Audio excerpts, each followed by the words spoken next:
जो डीजीसीए बोलते हैं, जो एयरलाइन का रेगुलेटरी बॉडी है और मिनिस्ट्री ऑफ सिविल एविएशन के अंदर आता है, उसमें as a airworthiness officer, group A officer में मैंने ज्वाइन किया। मेरी पहली posting Indira Gandhi terminal 1 airport में थी। वहां पर हमारा ये काम था कि हवाई जहाज जो होते हैं, जो भी कमर्शियल एयरक्राफ्ट होते हैं, जो प्राइवेट एयरक्राफ्ट होते हैं, उनको हम एयरवर्दीनेस का सर्टिफिकेट देते थे।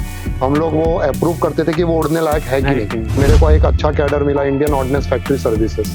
वो डिपार्टमेंट ऑफ डिफेंस प्रोडक्शन के अंदर आता है, मिनिस्ट्री ऑफ डिफेंस के अंदर आता है। वो लोग आर्म्स, एमुनेशंस और जो इंडियन नेवी एयरफोर्स हैं, उनके लिए एमुनेशंस प्रोड्यूस करते हैं, उनको सप्लाई करते हैं। और जो भी फॉरवर्ड एरियाज हैं, जैसे लद्दाख है, अरुणाचल प्रदेश है और जैसलमेर है, जो भी फॉरवर्ड एरियाज हैं, वहाँ पर हमारे एमुनेशंस जाते हैं, वहाँ डिपो में सबमिट होते हैं। मैंने जब 2013 में ज्वाइन किया, 2013-14 से फिर भाजपा गवर्नमेंट आ गई। बीजेपी गवर्नमेंट का कार्य करने का ढंग बहुत अलग था। जो हमारे सीनियर्स जो हमको बताते थे, जो अभी की गवर्नमेंट जो काम कर रही है और जो पहले की गवर्नमेंट काम करती थी, उसमें बहुत ज्यादा वाइड डिफरेंस है। अभी जो लास्ट 10 साल में काम हुआ है, जैसे शौचालय का काम हुआ है, स्वच्छ भारत के लिए, हर घर नल जल पहुंचाने के लिए 14 से 15 करोड़ नल हर घर पहुंचा। जो बेसिक सुविधाएं हैं वो अभी पहुंचे, तो उससे मुझे बहुत ही ज्यादा मोटिवेशन मिला। जब वहां पर आप गवर्नमेंट सर्विस में आप देख रहे हो कितना अच्छा हमारा कंट्री में 10 साल से काम हो रहा है और इतने कैरिस्मेटिक लीडर हमारे आदरणीय मोदी जी हैं, हमारे ऑनरेबल प्राइम मिनिस्टर, तो उनकी पर्सनालिटी से मैं बहुत प्रभावित था। क्योंकि वो भी एक हम्बल बैकग्राउंड से हैं। एक चाय बेचने वाले आदमी से आप सोचिए, उन्होंने इतना स्ट्रगल किया, वो जाके लोगों से मिले, पहले प्रचारक की तरह काम किए, लोगों को समझा। एक सोशल साइंस है इसके पीछे कि लोगों को समझ के फिर उसके बाद फिर वो पब्लिक पॉलिसी के थ्रू लोगों को जीवन चेंज करने का जो काम वो कर रहे हैं, उससे मैं बहुत ज़्यादा प्रभावित। 2014 से जैसे मैंने ऑर्डिनेंस फैक्ट्री सर्विस ज्वाइन की है, तो मेरे 7 साल का बॉन्ड पीरियड था। 2021 मेरा बॉन्ड पीरियड खत्म हो गया था, तो 2022 में मेरा रेजिग्नेशन जैसे हुआ, उसके बाद फिर मैंने तुरंत ही फिर भारतीय जनता पार्टी जो मेरे को लगी, इवन छत्तीसगढ़ में था उस समय मैं जब आया था, तो मेरे को लोग ये बोलते थे कि यहाँ पर तो फिर से कांग्रेस आने वाली है, तो तुम भारतीय जनता पार्टी क्यों ज्वाइन कर रहे हो, यहाँ पर कांग्रेस के अलावा कोई आ ही नहीं सकता था। लेकिन मेरा मन साफ था, मेरा विजन क्लियर था कि भले कांग्रेस आए या कुछ भी आए, लेकिन जो पार्टी की जो बेसिक विचारधारा है और जो मेरी सोच है वो उसी से मैच करती है। अगर मौका मिले तो मैं अपना पूरा नॉलेज उसमें यूज करने वाला हूँ। मैं पूरा इसके लिए तैयार बैठा हूँ, क्योंकि मेरे को प्रशासनिक 8 साल 9 साल का अनुभव है और जनता से अभी मैं मिल रहा हूँ, तो उनकी प्रॉब्लम भी अब मैं समझने लग गया हूँ धीरे धीरे। अभी अगर कुछ मौका मिलता है तो उसमें अपना पूरा नॉलेज और यूज करेंगे, नहीं भी मिलता है तो भी हमको 4 साल काम करना है। ऐसा नहीं है कि हमको वो उससे डिमोटिवेट होना है। मेरा एम यहाँ तक कि नहीं, मेरा एम ये है कि विकसित भारत की जो स्कीम है वो जन तक पहुँचाना है। और अभी छत्तीसगढ़ के लिए एक स्वर्ण काल चल रहा है, मैं ये मानता हूँ। डबल इंजन की सरकार है और मैं मानता हूं कि लोकल सेल्फ गवर्नमेंट की जो यहाँ पर अभी नगरीय निकाय और पंचायत होगा, उसमें भी मैं श्योर हूं कि भाजपा ही आएगी। और अभी जो समय है, इसका हमको फायदा उठाना है और जितना ज्यादा हो लोगों से मिलना है, क्योंकि 4 साल 5 साल बाद आपको फिर से जाना है वो जनता के पास। तो इतनी रीच हमको बढ़ानी है कि हम अगर जाए, हमको देखते ही जाना, हम दे देंगे भाजपा को वोट, इस टाइप का हमें करना है। और अभी जो अभियान चल रहा है, मैं ये बोलना चाहूंगा, सदस्यता अभियान, ये एक प्रकार का हमारे लिए प्रैक्टिस टाइप का चल रहा है कि आप जितने ज्यादा, अभी जितने को मैंने फायदा दिलवाया उनके पास जाके दे रहा हूँ, वो घर में चाय पिला के मेरा सदस्य बन रहे हैं। तो ये मेरे को बहुत अच्छा लग रहा है। तो अगर मैं इसको 4 साल और कंटिन्यू करूँ, तो इससे देखो आने वाले 4 साल बाद फिर से यहाँ पर भाजपा की सरकार जरूर बनेगी।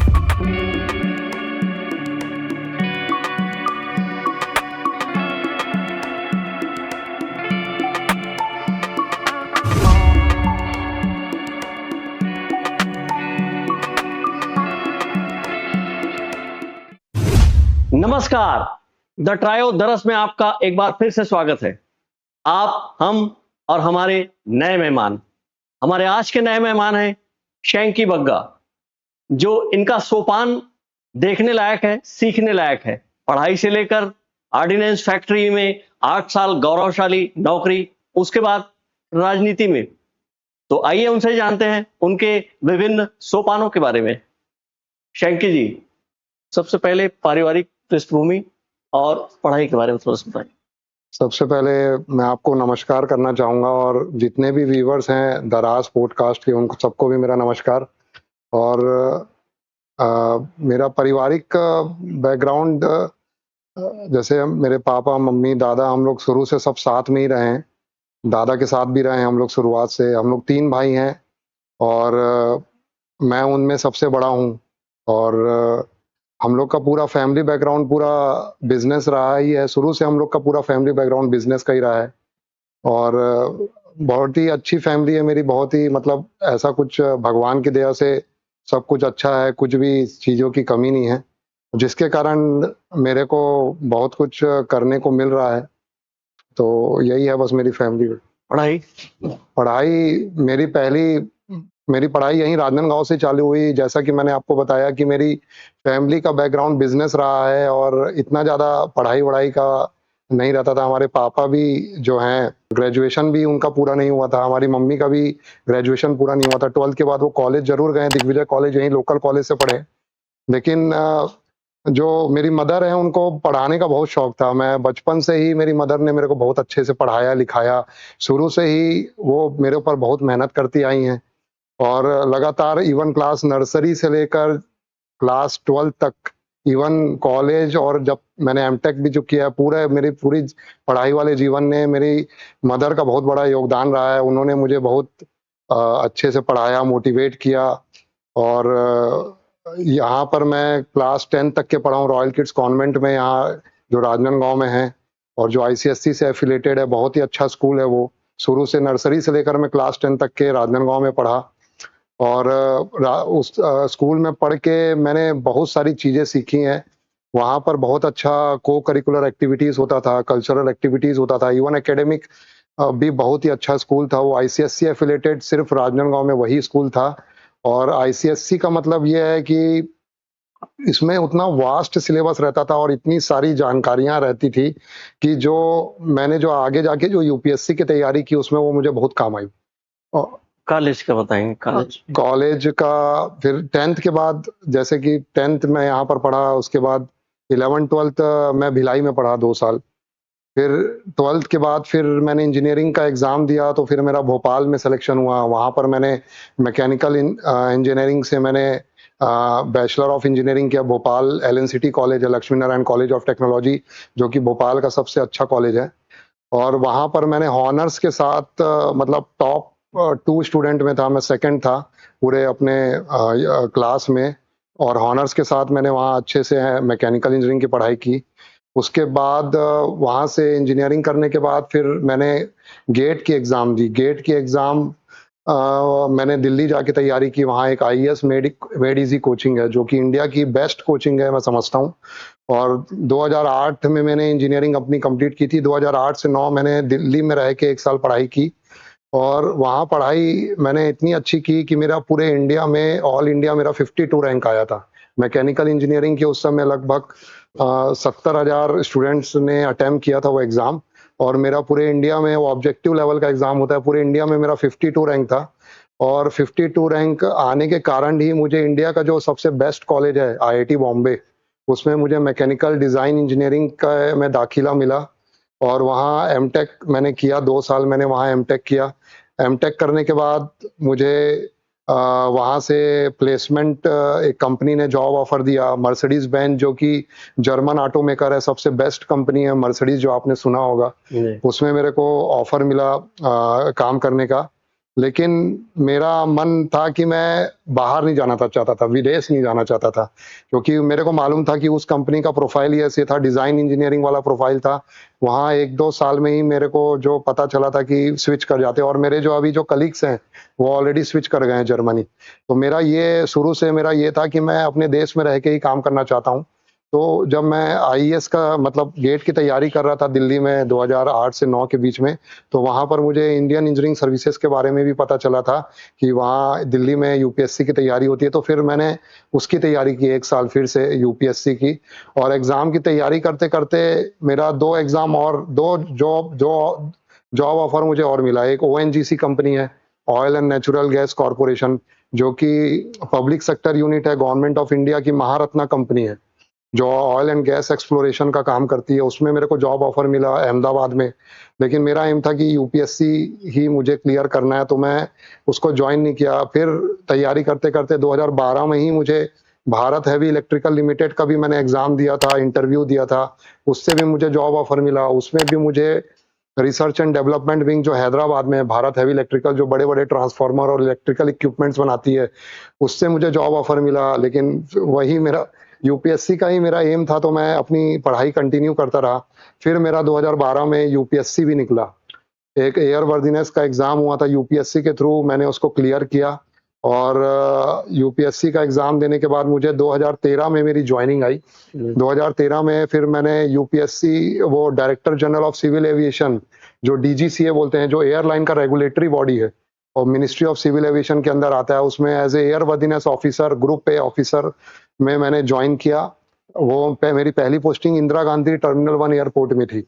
वहां पर हमारा ये काम था कि जो भी हवाई जहाज जो होते हैं, जो भी कमर्शियल एयरक्राफ्ट होते हैं, जो प्राइवेट एयरक्राफ्ट होते हैं, उनको हम एयर वर्दीनेस का सर्टिफिकेट देते थे।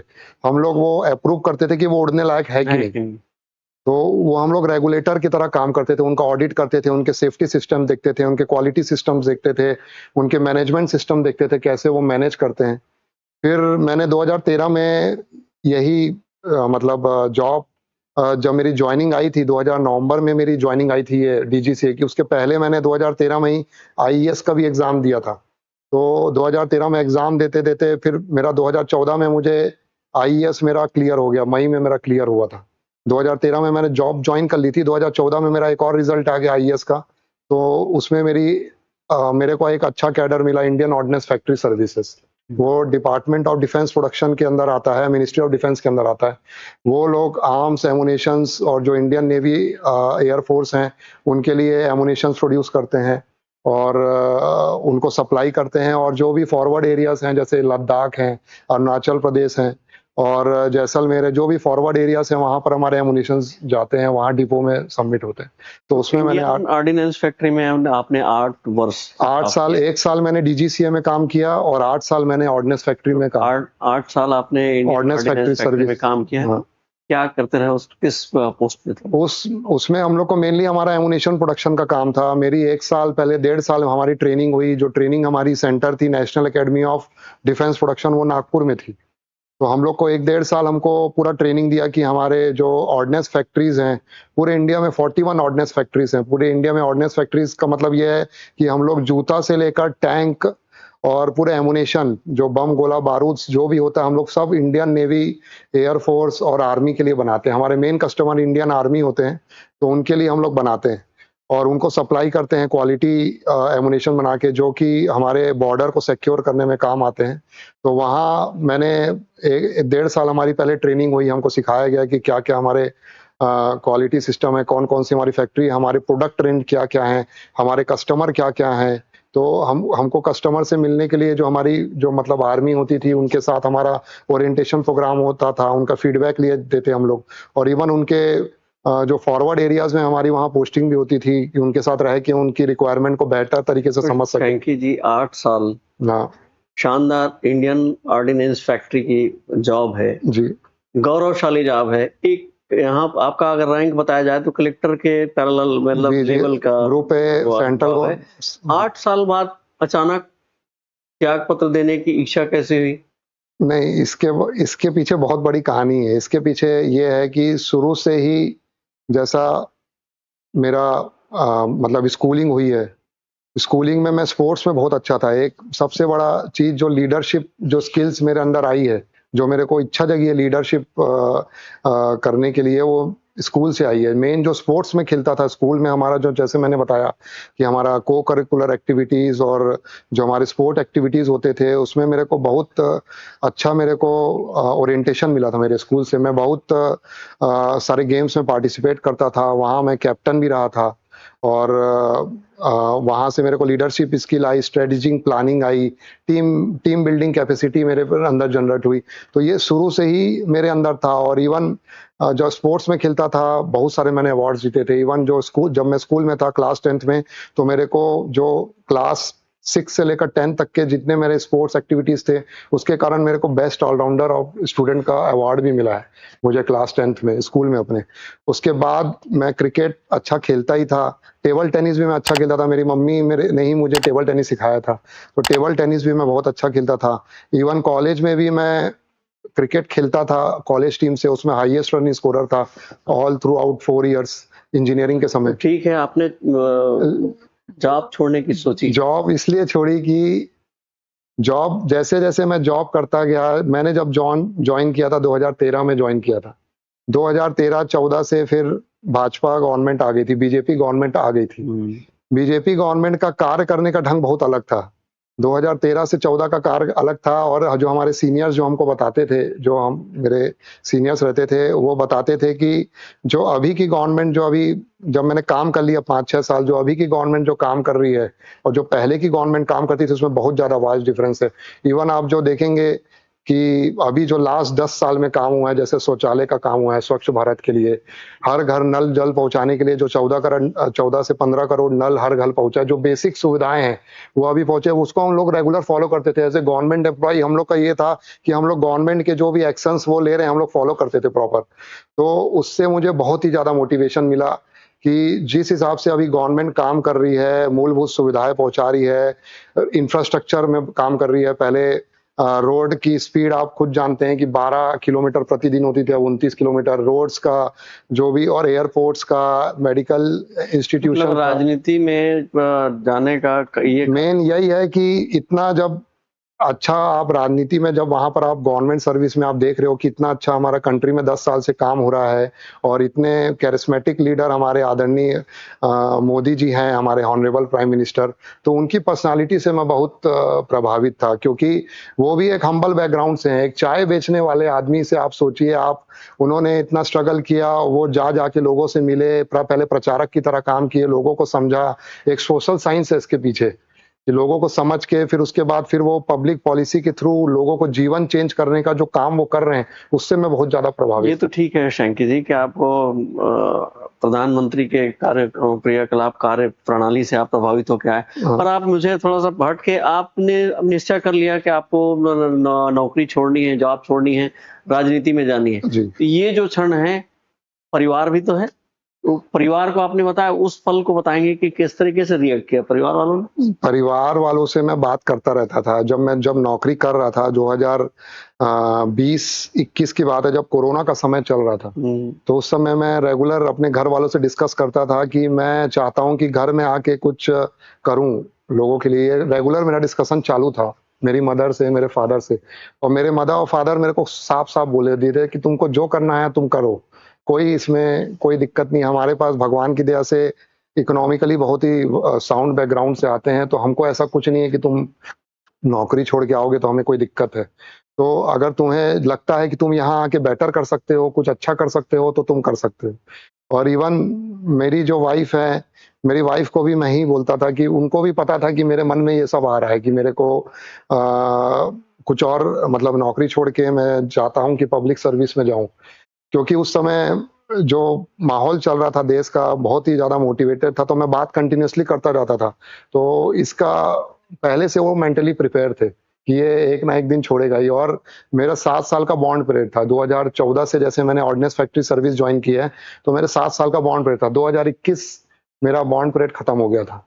तो 2022 में मेरा रेजिग्नेशन जैसे हुआ, उसके बाद फिर मैंने तुरंत ही फिर भारतीय जनता पार्टी जो मेरे को लगी, इवन छत्तीसगढ़ में था उस समय मैं जब आया था, तो मेरे को लोग ये बोलते थे कि यहाँ पर तो फिर से कांग्रेस आने वाली है, तो तुम भारतीय जनता पार्टी क्यों ज्वाइन कर रहे हो? यहाँ पर कांग्रेस के अलावा कोई आ ही नहीं सकता था। लेकिन मेरा मन साफ था, मेरा विजन क्लियर था कि भले कांग्रेस आए या कुछ भी आए, लेकिन जो पार्टी की जो बेसिक विचारधारा है और जो मेरी सोच है, वो उसी से मैच करती है भारतीय जनता पर पार्टी। पार्टी के मामले में आपको पार्टियां बहुत सारी हैं, हाँ। इतनी पुरानी कांग्रेस पार्टी है और भी पार्टी, तो दूसरे पार्टियों से भी तो ऑफर आया होगा आपको? बहुत लोग बोले थे मुझे कि कांग्रेस ज्वाइन करो। इवन मेरे रिलेटिव्स भी मुझे बोले थे कि तू जो कर रहा है अभी गलत कर रहा है, तेरे को अभी तू इतना पढ़ा लिखा है, अगर तू चाहे तो मतलब छत्तीसगढ़ में तेरे को एक अच्छी पोस्ट मिल सकती है, और आने वाले समय में छत्तीसगढ़ में कांग्रेस आएगी, ये सबका मानना तय था, सब लोग मान के बैठे थे ऐसे। लेकिन मेरे को ये श्योर था कि जो पार्टी मेहनत करने वाले लोगों को आगे बढ़ाती है, जैसे मोदी जी हम एक हम्बल बैकग्राउंड से, जैसे मैंने देखा, मैंने स्टडी किया है। अमित शाह भी हम्बल बैकग्राउंड से, उन्होंने काम कर करके एक एक अपने आप को स्थापित किया है। तो मैं भी वही चाहता था कि जो मेहनत करने वाले लोग हैं, उनको जिनको जो मौका दे, वो वाली पार्टी जो हो, जो मौका दे, वो पार्टी में जाना अच्छा है। क्योंकि मैं मेहनत करने से नहीं डरता। जब मैंने यूपीएससी के एग्जाम 2-2 बार निकाला है, तो मेहनत करने में मेरे को ज़्यादा कष्ट नहीं होता, क्योंकि मेरी आदत ही हो चुकी है मेहनत करने के लिए। आपने भाजपा में प्रवेश किया है। हुँ। प्रवेश के समय आप यहाँ के जो स्थापित जो बड़े कर्मठ नेता हैं, लोकप्रिय नेता हैं, उनसे बारी-बारी से तो मिले ही होंगे आप। मिला चाहे था। वो भूतपूर्व मुख्यमंत्री डॉक्टर रमन सिंह हो, जी, वर्तमान जो मुख्यमंत्री हैं विष्णुदेव साय, जी, पवन साय जी, और आपके मोटिवेशनल जो हैं मंत्री ओपी चौधरी। जी, जी। तो आप थोड़ा-सा बताएँगे इन लोगों की प्रतिक्रिया कैसे रही है? जैसे संगठन में आए हैं, वो कैसी प्रतिक्रिया रही? इन लोगों से जब मैं मिला था, ये बहुत ही खुश हुए थे, क्योंकि 2022 में जब मैंने जॉइन किया था दिसंबर में, तो जैसे ही मैं बताया, माहौल एकदम विपरीत था उस समय। तो एक नया फ्रेश ब्लड अगर पार्टी में आया, तो पार्टी का एक मनोबल भी ऊँचा होता है कि एक पढ़ा-लिखा व्यक्ति जब पार्टी में कॉन्फिडेंस दिखा रहा है, तो वो बहुत खुश हुए थे। डॉक्टर रमन सिंह जी से मैं मिला था, मधुसूदन यादव जी जो यहाँ के लोकल लीडर हैं, बहुत अच्छे जन नेता हैं, उनसे मिला था मैं, संतोष पांडे जी से मिला था। अरुण साव जी के प्रेज़ेंस में ही रह के मैंने भारतीय जनता पार्टी जॉइन की थी, उस समय के प्रदेश अध्यक्ष थे। तो उन्होंने मुझे बहुत अच्छे से वेलकम किया था, और मैं जानता था कि ओपी चौधरी जी भी जो पहले आईएएस अधिकारी थे, 2018 में उन्होंने आईएएस छोड़ के भाजपा जॉइन की। उसके बाद वो दुर्भाग्यपूर्ण वो हार गए थे, लेकिन उन्होंने कमबैक किया, बहुत 5 साल मेहनत की। वो भी एक प्रकार के हमारे जैसे यूथ के लिए एक रोल मॉडल हैं, कि जो मेहनत करने में विश्वास करके, और आज देखो वो अभी अमृतकाल छत्तीसगढ़ 2047 का विज़न डॉक्यूमेंट तैयार कर रहे हैं, जो अभी 1 नवंबर को आने वाली है। ये बहुत बड़ी बात है।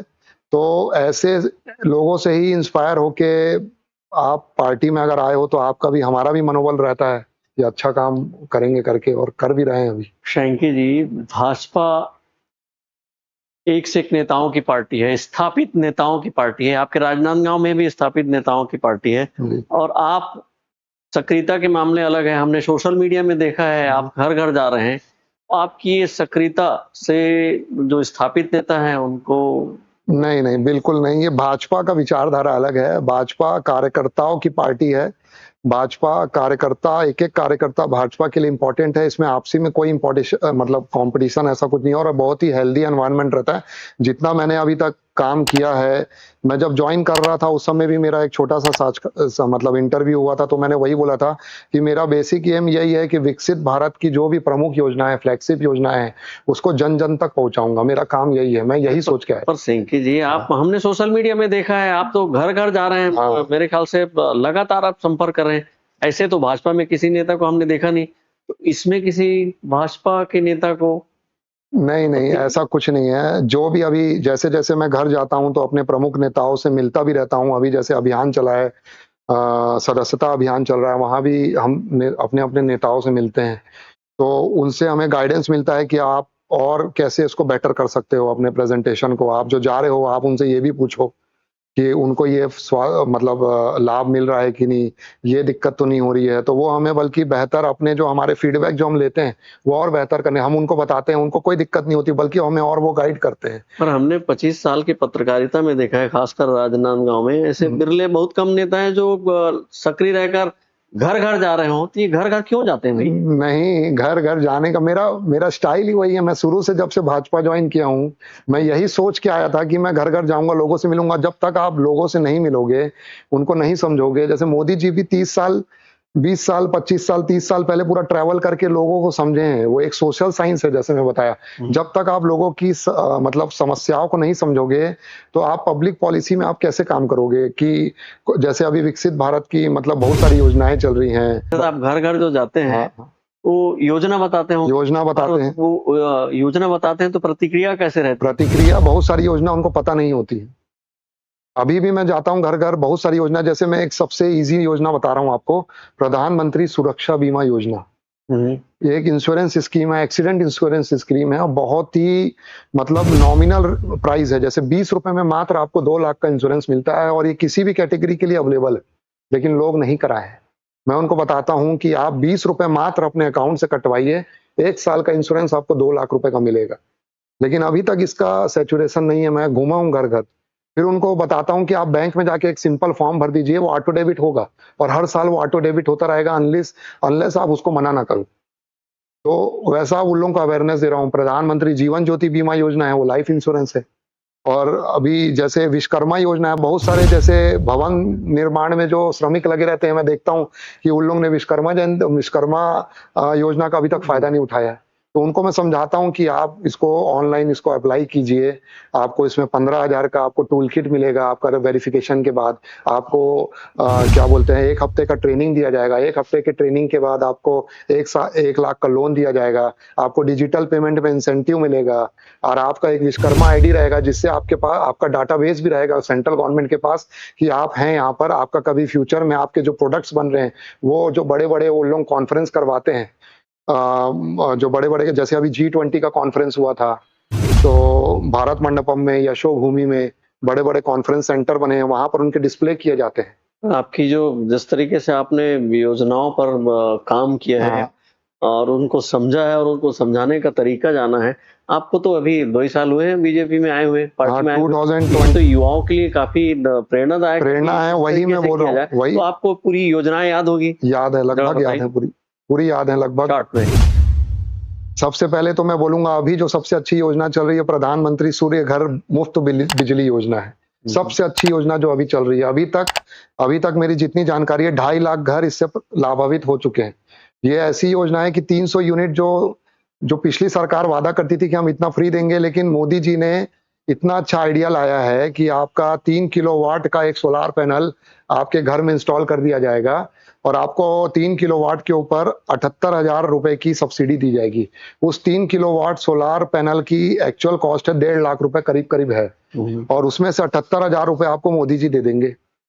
और बाकी के जो 72,000 हैं, उसके लिए आपको लोन भी मिल रहा है कम कीमत में। वो भी आपका अरेंजमेंट करा है कि आपको ऐसा नहीं है कि जेब में है, लोन भी मिल रहा है और 300 यूनिट आपको फ्री मिल जाएगी। और उससे ये भी है कि जैसे किसी का आप 200 यूनिट यूज़ हुआ है, तो 100 यूनिट आप उससे पैसा भी कमा सकते हैं। आपका एक तो फ्री में ये बिजली भी मिल गई, अगर आपका जैसे इलेक्ट्रिक व्हीकल है, तो आपका ट्रांसपोर्टेशन भी फ्री हो गया उसमें। प्रधानमंत्री स्वनिधि योजना है, जो स्ट्रीट वेंडर्स अभी कोरोना के टाइम पे उनको बड़ी दिक्कत हुई थी, तो स्वनिधि योजना के थ्रू उनको छोटे-छोटे माइक्रो क्रेडिट लोन्स मिलते थे, वो उन तक पहुँची है। उसके बाद मुद्रा योजना है, मुद्रा योजना से लोगों को अपना बिज़नेस उसमें बहुत सारी कैटेगरी है, 3 कैटेगरी है 5 लाख की, 2 लाख की, 10 लाख की। अभी वो इस बार के जो बजट है, उसमें 20 लाख का कर दिया यानी गया। आप योजनाओं में काफ़ी वर्क कर चुके मैं हैं। अब पूरी यो छत्तीसगढ़ की योजना? छत्तीसगढ़ की भी योजना अभी जो पूरे मैनिफेस्टो जो हमारे बनाए हैं, वो पूरी जो भी इम्प्लीमेंटेशन अभी चल रहा है, जैसे महतारी वंदन योजना, किसान अभी जो योजना अभी जिसको 3100 रुपए धान मिला है उसकी योजना, एक मुश्त एक साथ में जो बोनस मिला है, जो पिछला 2 साल का बचा था, वो सब उसका फ़ायदा मिला है। अभी बहुत ही जल्दी भूमिहीन जो कृषि मज़दूर हैं, उनको 10,000 मिलेगा, तेंदूपत्ता संग्राहकों को 5500 रुपए मिलेगा। ये सब जो योजना है, ई बस सेवा अभी चालू हो गई है बड़े-बड़े शहरों में, दुर्ग में, कोरबा में, बिलासपुर में।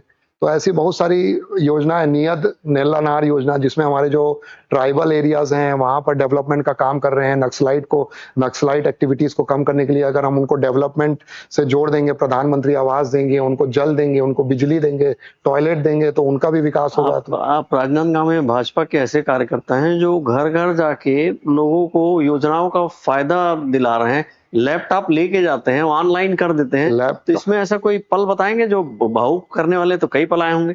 लैपटॉप लेके जाने का ये है क्योंकि बहुत सारे जो मतलब जो पिछड़े परिवार के हैं, मैं सबसे ज़्यादा अपना ध्यान केंद्रित करता हूँ जो पिछड़े लोग हैं, क्योंकि हमारा भाजपा का लक्ष्य यही है कि जो अंतिम पंक्ति में जो व्यक्ति खड़ा है, उसके पास आपको पूरी योजना तो पहुँचाना ही है, वो कंपल्सरीली पहुँचाना है। तो मेरा यही एम रहता है कि जो पिछड़े लोग हैं और जो गरीब परिवार हैं, उनके पास मैं पहले जाऊँ, क्योंकि वो दिन भर अपने मतलब काम में बिजी रहते हैं, उनको योजना का फायदा ना उनको योजना पता है ना वो ले पाते हैं। तो मैं उनको घर पहुंच डोर डिलीवरी ऑफ सर्विसेज वो तो गवर्नमेंट कर भी रही है, मैं भी खुद अपने पास खुद जाके उनका वहीं फॉर्म भर देता हूँ। आधार अपडेट करवाना है, जैसे एड्रेस प्रूफ अगर एड्रेस चेंज करवाना है वो तो ऑनलाइन भी हो जाता है, आधार का वो करवा देता हूँ। और हमारा जो श्रम कार्ड होता है उसमें 2 मंडल है, श्रम जो हमारे श्रम के 2 मंडल है, असंगठित कर्मकार मंडल है, एक भवन निर्माण मंडल है। लेकिन कई लोगों को ये नहीं पता है कि उसका श्रम कार्ड ऑनलाइन इजीली बन जाता है 10 दिन में। अगर आप ऑनलाइन अप्लाई करोगे, एक आय प्रमाण पत्र चाहिए, आपके पार्षद अगर आपका सर्टिफाई कर देता है कि आपकी इनकम 1,80,000 से कम है शहरी क्षेत्र में, अगर वो कर देता है उसको, तो फिर आपका श्रमिक कार्ड बन जाता है। आप योजनाओं को मूर्त रूप देने के लिए घर-घर जा रहे हैं, उसमें ऐसे पल तो आए होंगे भावुक कर देने वाले पल जो आपको याद है एकाध दर्शकों को? मतलब बहुत सारे पल आए हैं, जैसे हाल ही में अभी मैंने अमृत योजना के थ्रू मैंने 2 नल मतलब 2 नए नल के कनेक्शन जो बीपीएल परिवार है, अमृत योजना के थ्रू उनको फ्री में नल मिलते हैं, तो उनको अभी नल दिलवाया मैंने। तो वो इतना आशीर्वाद दिए मुझे, इतना आशीर्वाद दिए और बोले कि भगवान करे कि तुम बहुत आगे बढ़ो और खूब नाम कमाओ। तो ये आशीर्वाद का जो सैटिस्फैक्शन है वो नौकरी में नहीं मिलता मुझे। तो खासकर इतना स्वास्थ्य के प्रति भी, स्वास्थ्य के लिए भी आपने स्वास्थ्य के लिए भी मैंने जैसे किसी का जैसे कुछ ट्री का ट्रिमिंग करवाना है वो करवाया मैंने। जैसे किसी का ड्रेनेज सिस्टम खराब हो गया है तो वो मैंने लोक निर्माण विभाग में बोल के, और जो हेल्थ अधिकारी है जो जैसे राजेश मिश्रा जी हैं यहाँ के एरिया के इंचार्ज, उनको बोल के भी बहुत सारा काम कराया। और जो अधिकारी लोग हैं वो पूरा सपोर्ट करते नगर निगम के, खासकर बुजुर्गों की काफी हेल्प करते हैं। बुजुर्गों की भी बहुत हेल्प। अभी जैसे मैं एक बताना चाहूंगा कि एक बहुत ही बुजुर्ग महिला थी, 69 इयर्स ऑफ एज की थी, उनको मतलब चलते नहीं बन रहा था, तो उन्होंने मुझे बोला कि मुझे लाठी लाके दे दो। तो मैंने फिर सोशल सिक्योरिटी जो सामाजिक सुरक्षा यहाँ पर क्या बोलते हैं विभाग है, वहां से आके उनका आधार कार्ड सबमिट करके 69 ऑफ इयर्स एज की हैं, वो आ नहीं सकती, तो उनके लिए एक स्टिक लाके दी जो कि मतलब एडजस्टेबल स्टिक है, वो हाइट एडजस्टेबल है, तो उनको अब आसानी होती है और वो भी बहुत आशीर्वाद देती हैं। और इवन जो अभी महतारी वंदन योजना जो अभी जनवरी फरवरी में अभी जो लागू की थी केंद्र सरकार ने, सॉरी राज्य सरकार ने, तब बहुत सारी उन लोग हार्ड कॉपी में भर रहे थे उन लोग। तो सब लोग फॉर्म यहाँ पर जो आंगनवाड़ी दीदी हैं यहाँ पर, उन लोगों को लाके हार्ड कॉपी में दे रहे थे, लेकिन वो हार्ड कॉपी फिर निगम में जाती थी, फिर उसको उन लोग ऑनलाइन करते थे, तो उसमें बहुत सारी त्रुटियां भी हो जाती थी, दावा आपत्ति बहुत आती थी। तो मैंने एक इनिशिएटिव अपने आप से लिया था, उस समय हमारी सरकार थी, तो मैंने ये इनिशिएटिव लिया था कि जितने भी फॉर्म आ रहे हैं मैं आंगनवाड़ी दीदी के साथ बैठ के वहीं पर तुरंत ऑनलाइन उनका पब्लिक द्वारा ही भर देता था। और एक भी ये भगवान की दया है या जो भी है, बढ़िया चीज हुई है ये कि 200 फॉर्म लगभग मैंने भरे थे इस एरिया के, और 200 फॉर्म में एक भी दावा आपत्ति नहीं आया, और 200 पूरे लाभार्थी को पूरे के पूरे जो 1,000 रुपए महतारी वंदन योजना के थे सबको आ रहे हैं, और सब लोग बहुत आशीर्वाद देते हैं इस बात के लिए मेरे को। अच्छा शंकर जी, भाजपा नए युवाओं को जो कैपेबल हैं, जो सक्रिय हैं, जो कर्मठ हैं, वो उनको सामने लाने के लिए मशहूर है। अभी नगरीय निकाय चुनाव है और पंचायत का चुनाव है। इन चुनाव में अगर आपकी योग्यता, आपकी सक्रियता, आपकी सोच, नई सोच, आप युवा हैं, इसको देखते हुए अगर जनप्रतिनिधि बनने का मौका दी, तब आपका क्या कहना? जनप्रतिनिधि अगर बनने का मुझे अगर सौभाग्य प्राप्त होता है, तो जो यहाँ पर की जो मूलभूत सुविधाएं हैं, जैसे नगरीय निकाय का जो मेन पावर्स जो डेलीगेट किए हैं कॉन्स्टिट्यूशन ने, तो उसके हिसाब से जो मूलभूत सुविधाएं हैं जैसे कि सफाई, सैनिटेशन, क्लीनिंग, और सिक्योरिटी के लिए जो जितने भी इलेक्ट्रिक पोल्स में हैं उसमें लाइट प्रॉपर प्रोवाइड करना। और मैं तो ये कोशिश करता हूँ, जैसे मैंने अपनी पढ़ाई की है तो मैंने बेस्ट कॉलेज, बेस्ट कोचिंग में जाके पढ़ाई की, तो मैं समझता हूँ कि अगर आप बेस्ट प्रैक्टिसेस को फॉलो करेंगे तो आपका भी बेस्ट होगा। तो जैसे हम मान लेते हैं कि नगरीय निकाय और लोकल अर्बन लोकल गवर्नमेंट में सबसे अच्छा मतलब स्वच्छ सर्वेक्षण में सबसे अच्छा शहर कौन सा है? इंदौर है। इंदौर 2016 में 25वें नंबर पे था और अभी नंबर 1 में लगातार टॉप मार रहा है। वो क्यों हुआ? उसके बारे में मैंने स्टडी किया है कि उसने सबसे पहले तो छोटे-छोटे बहुत अच्छे-अच्छे इनिशिएटिव लिए हैं, वही हमको यहाँ इम्प्लीमेंट करने पड़ेंगे। जैसे कि जो वेस्ट मैनेजमेंट सिस्टम है उनका और वेस्ट कलेक्शन सिस्टम है बहुत ही अच्छा है। हमको पहले पब्लिक अवेयरनेस प्रोग्राम एक चलाना पड़ेगा कि आपका जो सूखा कचरा है और गीला कचरा है और प्लास्टिक कचरा है, वो तीनों को वहीं पर एट द सोर्स उसको सेग्रीगेट करा जाए और उसके बाद फिर उनका कलेक्शन करके डंपिंग यार्ड में करा जाए, उसके बाद उसका प्रॉपर ट्रीटमेंट हो और क्या बोलते हैं जितनी भी इलेक्ट्रिक पोल्स हैं उसमें लाइट्स हो रहा है। एक पोर्टल भी हमें बनाना पड़ेगा, डिजाइन करना पड़ेगा। मैं एज ए टेक्नोक्रेट भी काम किया हूँ, मेरा टेक्निकल बैकग्राउंड है, एमटेक किया हूँ, तो मेरी ये सोच है कि एक पोर्टल होना चाहिए वार्ड वाइज, जिसमें जनता के पास एक गूगल फॉर्म होना चाहिए जो अपनी प्रॉब्लम या फीडबैक डायरेक्टली पार्षद के पास उसका आए और उसका with in time bound manner में 1 महीने में उसका हल निकलना चाहिए।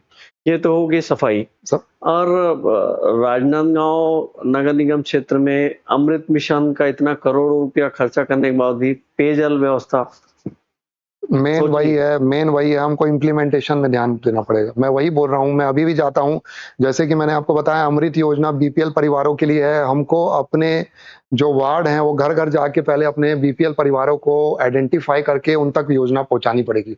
कई लोगों को बेसिकली पता ही नहीं है। मैं यहाँ पर 2-3 लोगों को बस अभी नल कनेक्शन दिया हूँ, तो मुझे पता था तो वो किया हूँ। अभी मैं आइडेंटिफाई अब घर घर जाके पूछता हूँ कि आपको चाहिए कि नहीं। तो अगर सैचुरेशन करना है, वही मैं कोशिश अभी कर रहा हूँ।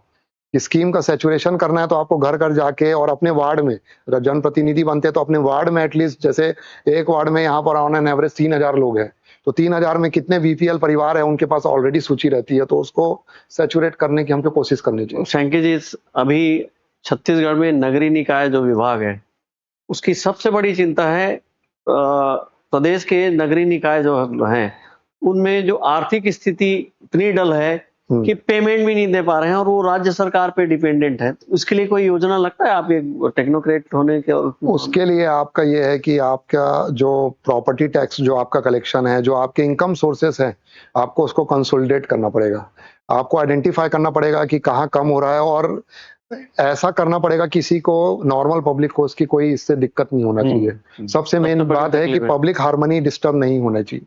पब्लिक हार्मनी डिस्टर्ब किए बिना हमको अपने सोर्सेस ऑफ इनकम बढ़ाने पड़ेंगे। जैसे मैंने बताया, ट्रीटमेंट प्लांट इंदौर क्या करता है, ट्रीटमेंट प्लांट से जो गीला कचरा होता है उसका कंपोस्ट बना के वो पैसा कमाता है। तो हम लोग को ऐसे कोई इनोवेटिव आइडिया सोच के अपनी आय बढ़ानी पड़ेगी और जो ऑलरेडी जो हमारे सोर्सेस हैं उनको कंसोलिडेट करना पड़ेगा और अपनी रीच बढ़ानी पड़ेगी। तो इससे हमारे जो फिस्कल डिसिप्लिन है हमारा जो निगम का, उससे इम्प्रूव होगा। वही हमको करने की जरूरत है। हम लोग एडमिनिस्ट्रेशन में यही काम करते थे। जो आगे आपके पास ऐसी योजनाएं हैं जो काफी, अगर मौका मिले तो अगर मौका मिले तो मैं अपना पूरा नॉलेज उसमें यूज करने वाला हूँ। मैं पूरा इसके लिए तैयार बैठा हूँ, क्योंकि मेरे को प्रशासनिक 8 साल 9 साल का अनुभव है और जनता से अभी मैं मिल रहा हूँ, तो उनकी प्रॉब्लम भी अब मैं समझने लग गया हूँ धीरे धीरे। तो अब बस वही है, अगर कुछ मौका मिलता है तो उसमें अपना पूरा नॉलेज और यूज करेंगे। नहीं भी मिलता है तो भी हमको 4 साल काम करना है। ऐसा नहीं है कि हमको वो उससे डिमोटिवेट होना है। मेरा एम यहाँ तक कि नहीं, मेरा एम ये है कि विकसित भारत की जो स्कीम है वो जन तक पहुंचाना है। और अभी छत्तीसगढ़ के लिए एक स्वर्ण काल चलने वाला है, मतलब चल रहा है। मैं ये मानता हूँ डबल इंजन की सरकार है और मैं मानता हूं कि लोकल सेल्फ गवर्नमेंट की जो यहाँ पर अभी नगरीय निकाय और पंचायत होगा उसमें भी मैं श्योर हूं कि भाजपा ही आएगी। और अभी जो समय है इसका हमको फायदा उठाना है और जितना ज्यादा हो लोगों से मिलना है, क्योंकि 4 साल 5 साल बाद आपको फिर से जाना है वो जनता के पास।